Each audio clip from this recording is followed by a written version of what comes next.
Hello, അപ്പോൾ ഉള്ളിയും തക്കാളിയൊക്കെ വഴറ്റി സമയം കളയാതെ ഉണ്ടാക്കാൻ പറ്റിയൊരു ചിക്കൻ കറിൻ്റെ റെസിപ്പി കണ്ടാലോ?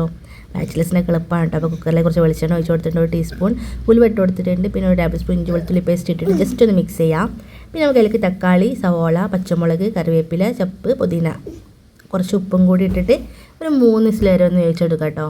ഇനി നമുക്കത് അതിലേക്ക് നമുക്ക് മസാലപ്പൊടിയൊക്കെ ഇട്ട് കൊടുക്കാം. 2 ടേബിൾ സ്പൂൺ മല്ലിപ്പൊടി, 1 ടീസ്പൂൺ മഞ്ഞൾപ്പൊടി, 2 ടേബിൾ സ്പൂൺ കുരുമുളക് പൊടി, ഓരോ ടീസ്പൂൺ വീതം ഗരം മസാലപ്പൊടിയും പെരുംജീരകം പൊടിച്ചാണ് കേട്ടോ. അപ്പോൾ നമ്മളിതിലേക്ക് മുളക് പൊടി ചേർക്കണില്ല കേട്ടോ. നമ്മൾ കുരുമുളകിൻ്റെ പൊടിയാണ് ഇതിൽ മെയിനായിട്ട് നിൽക്കേണ്ടി. പിന്നെ നമ്മളതിലേക്ക് ചിക്കനൊക്കെ ഇട്ട് കൊടുക്കുക. അപ്പോൾ ചിക്കനൊക്കെ ഇട്ട് നല്ലോണം മിക്സ് ചെയ്ത് കൊടുക്കുക. പിന്നെ 1 ടീസ്പൂൺ കുരുമുളകും, 2-3 ഏലക്കായ, 2-3 പട്ട, 2-3 കറാമ്പൂവും കൂടി ഇട്ടിട്ട് ജസ്റ്റ് ഒന്ന് മിക്സ് ചെയ്ത് കൊടുക്കാം. ഇനി വെള്ളം ഒഴിക്കാതെ ഒരു 3 വിസിൽ വരെ ഒന്ന് നമുക്ക് വേവിച്ചെടുക്കാം കേട്ടോ. നമ്മൾ 3 വിസിൽ കഴിഞ്ഞിട്ട് നമുക്ക് തുറന്നൊക്കെ നമ്മൾ അടിപൊളിയെല്ലാം കുറുകിയ ചിക്കൻ കറി റെഡി ആയിട്ടുണ്ട്. അപ്പോൾ എല്ലാവരും ഉണ്ടാക്കി നോക്കിയിട്ട് ഫീഡ്ബാക്ക് അറിയിക്കും. Okay, by.